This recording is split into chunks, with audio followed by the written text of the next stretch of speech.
Okay, this video is going to be about three things. They relate to the Kenton County Family Court stuff. First, I want to talk about the economy of the Kenton County Family Court, really, the family, kind of system in general, but specifically with respect to the Kenton County Family Court and why that causes the problem generally. I want to talk about what it means to tinker with justice, which is to say, when we talk about corruption, what are we talking about? Let's be very specific about that. And how do people act corruptly? What are the specific things that they do that tinker with the system? And what's our proof that these things go on? And then I want to talk about the kind of the contribution that I would like to make here to the body of scholarship, if you will, which I might in fact be founding. But it can be of tremendous use to other people in their own individual circumstances, both lawyers representing clients that might be in the same, face the same kind of difficulties, or just generally to make the case in favor of corruption, which to me is plain systemic. Okay, not necessarily personal. I think it actually happens to be personal on a bunch of occasions, but it's a systemic thing, and the need to reform. So that's what I want to do in this video. All right, what is the economy? Well, it's very simple. Like anything else, it comes down to making money. Let's understand this. Attorneys do not get paid for peace. The problem that you have in this space is that anybody that has divorced or separated kids, I have 4 in 2 separate situations, Katie is kind of the same, knows the following. The absolute best interest of kids, children of divorce, children of separated parents, is that their parents actively get along and cooperate, parent them together as a unit, and that they have no conflict, which is implied in that. The opposite of the best interest is exactly that. And that includes, kind of doing business in a standoffish, kind of distant way, your side, my side. That's a nightmare for kids. This is science, this is clinical stuff. When you talk about the best interest of your kids, if you're a divorced or separated parent, it's this simple. You can read 1,000,000 texts, I have, but it's also very experiential. You see it on the kids' faces. You are putting your kids first if you are actively getting along with the other parent, considering that person's interests too, and parenting as a unified unit together. And you are not if you are not. It's that simple, okay? Everybody says that they put the kids' interests first. Everybody says that it's all about the kids' best interest. But, that has a lot of different meanings. Clinically, scientifically, kids are going to be, they're going to be emotionally healthy long-term and survive their parents' divorce as a matter of, emotional health, if their parents get along and they have a good relationship with both their parents, which necessarily comes with their parents getting along. The statistics show overwhelmingly they won't if that doesn't happen. It's just that simple. You can do anything else. You can buy them all this stuff. You can take them to Disneyland. You could fly them around on a private jet, all that stuff. But at the end of the day, if you're talking about the kid's best interest, if you're being a you-know-what to the other parent, you are not putting your kids first. It's that simple.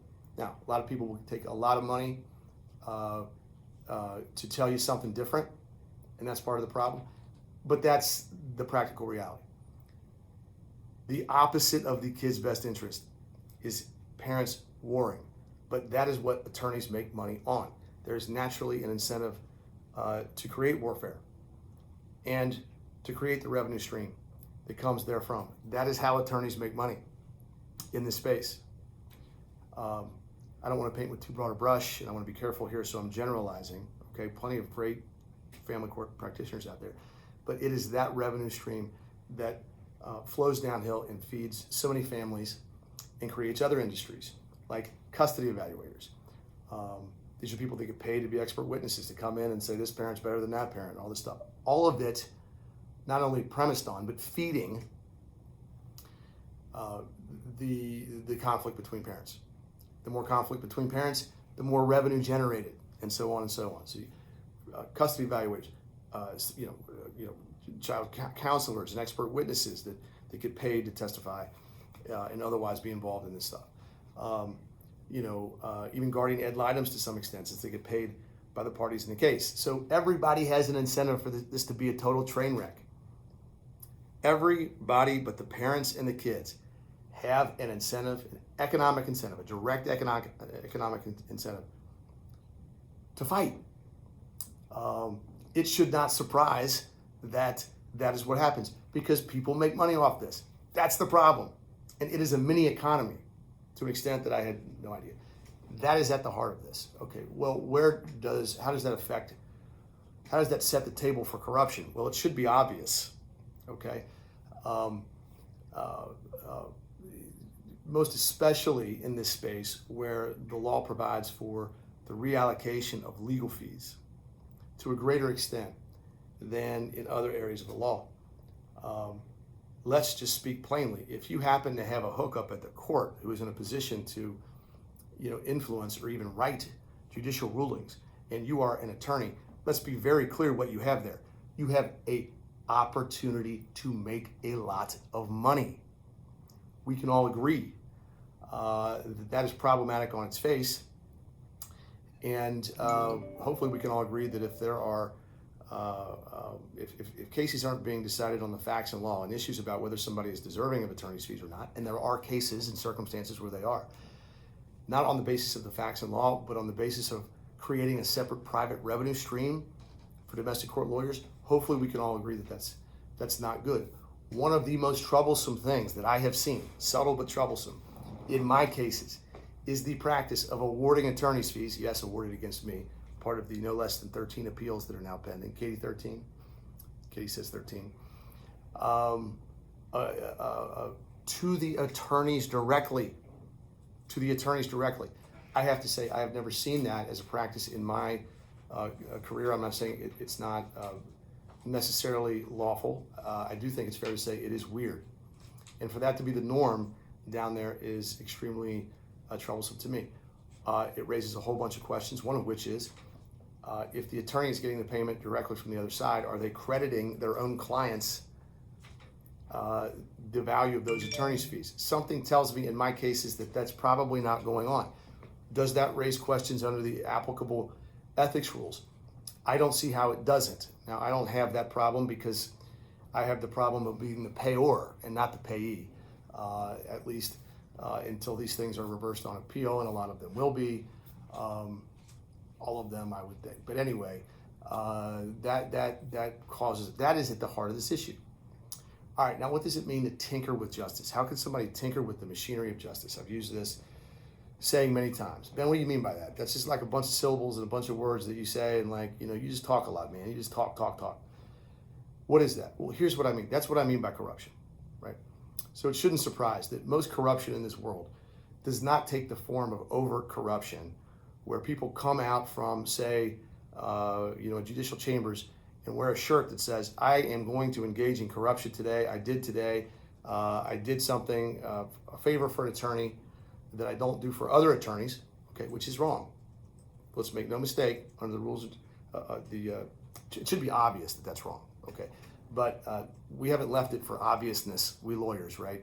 We've written it down in things like the rules of professional conduct, and most especially relevant to court, the judicial canons, right? Which are in one of my drawers here. I just whip them out, right? And I do know this rule because I have lived it. It is Rule 2.12, which provides that the rules that are applicable through the judicial canons on judges, right, are applicable to their staffs, in effect. And it makes them applicable by holding the judges accountable for their staff complying with the rules of judicial conduct. The staff themselves can't be subject to the rules because they are themselves not judges. But it, as a practical matter, requires that in that the judge is responsible for his or her staff members complying with those rules. That is Rule 2.12. So if you have somebody behind the scenes that has the ability to tinker with justice and does that, yes, of course, they are violating the rules of judicial conduct. But first of all, if they're caught, then they're not caught, and nobody knows. And number two, it is a subtlety. It is not going to be obvious from one or two particular circumstances. It would only be observable on the whole. This is one reason why it has become, in my view, so important to speak out about this and to make these videos and to catalog what I have come to see and come to be able to prove, unlike anybody else probably before and probably anybody else since I have had two major litigations going on for 2 years, and I have so much data that the existence of these patterns jumps off the page. and it can be objectively measured and objectively observed in a way that it can't be in any single litigation. In that way is not ever going to be probably as obvious as it would need to be for people to be really convinced that it's going on, because it's astonishing that this stuff would go on. But even if someone were convinced, it would be very difficult to prove. So it is in part because of that reason that I felt compelled to take the time, which has been a tremendous amount of resources, to compile this research so that it can be effectively put on the shelf, if you will, metaphorically, by these videos and accessed by other people who may have some interest in it, and they may have an individual interest in it or some other purpose in it, whether a governing body, to a particular court, to the next judges of Kenton County who may want to look at this data and say, we will never do that, because that's what the data says. And I'll get to that. So that's what tinkering with justice means. Okay, Ben, well, what do you mean by specifically tinkering with justice? How do you do that? There are, I would say, a handful of ways. There's really limitless ways, but I'm going to give you examples of the most obvious ones and the ones that I've seen used most directly. There are 4.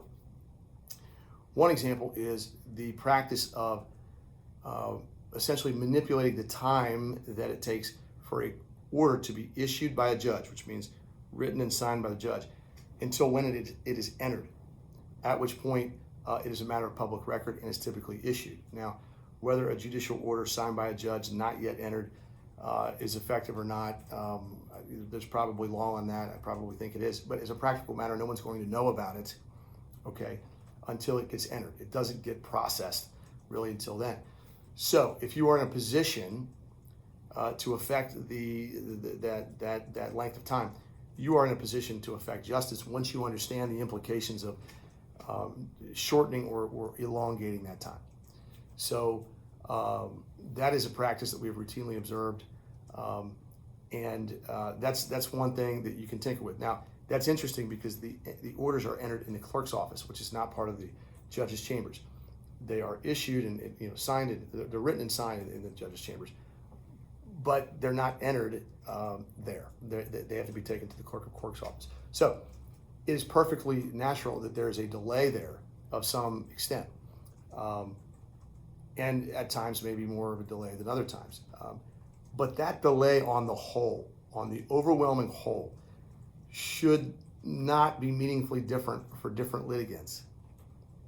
And you can ascertain, as we have, a overall average if you have a big enough sample size, and we do.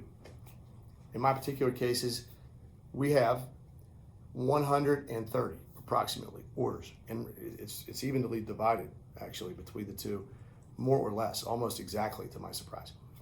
You can take those orders, you can look at when they were signed, you can look at when they were entered, that's apparent on the face of the order, and you can track that data, and you can get averages, okay, for the length of time that it takes to do those things. You can then compare that average with specific filings in the cases. And wouldn't you know it, there is a perfect correlation that amounts to like lightning striking a tree, the same way, like 15 times, okay? That correlates with the opposing party's interest in having that order be issued, being delayed in issuance, or hurriedly being issued.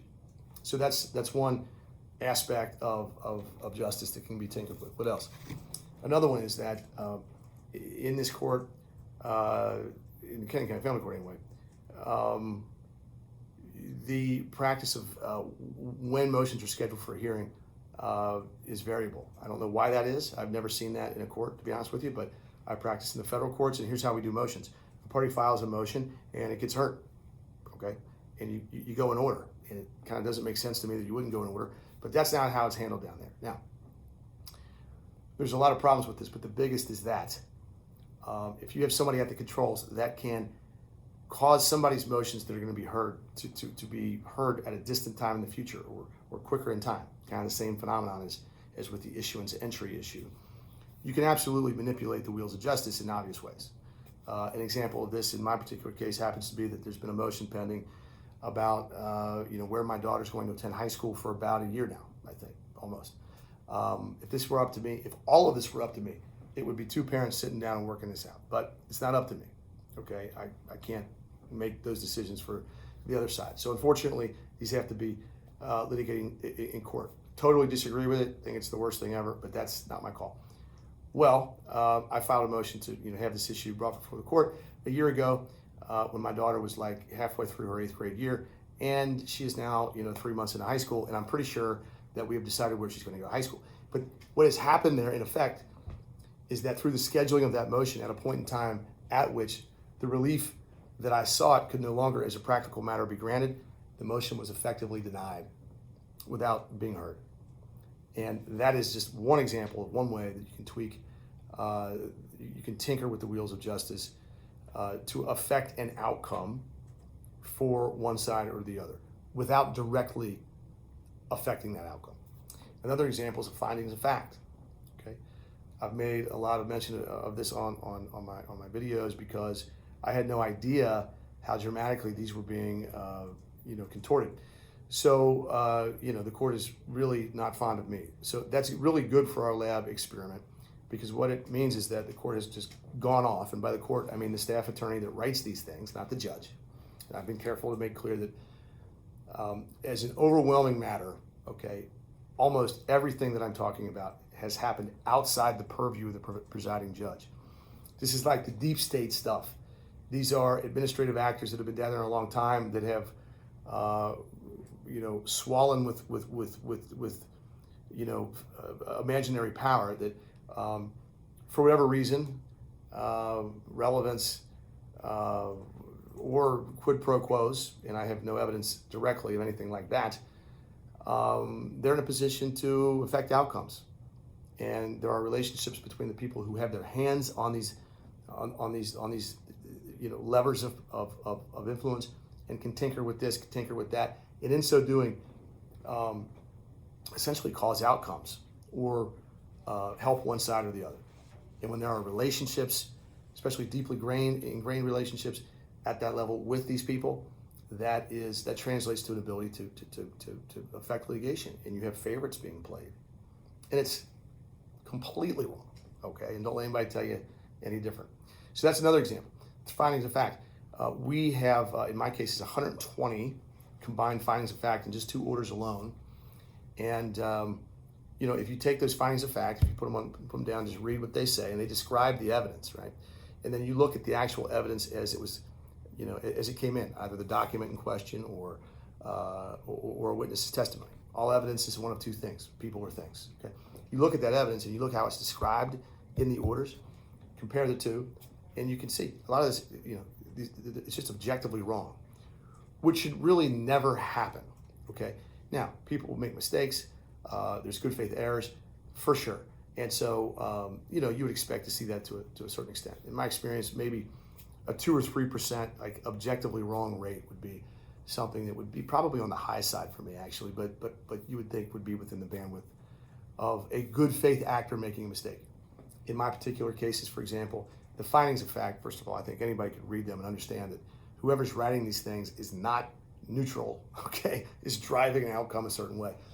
But it's not a matter of opinion to look at those and compare it to the evidence and to come up with an error rate based upon objectivity. The witness said that the light was blue. The finding of fact says that the witness said that the light was red. That counts, right? That kind of thing. 40 to 45% error rate. That's insane. That's insane. No one is making those kind of mistakes.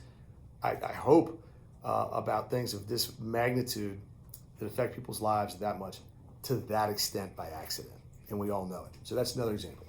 And then finally, probably one of the most troublesome things, if you are a member of a judge's staff and you have relationships with certain lawyers that routinely do business in front of the court, and you are inclined for whatever reason to help them out in their litigation, which of course has the effect of tilting the scales of justice, which we know is completely inappropriate. I mean, let's understand this. To the extent that the attitude is, well, I'm not hurting this side, I'm just helping that side. That mentality is flagrantly in violation of the Judicial Code of Conduct, logic and reason, and everything else, right? Because you cannot at the same time help one side without hurting the other side.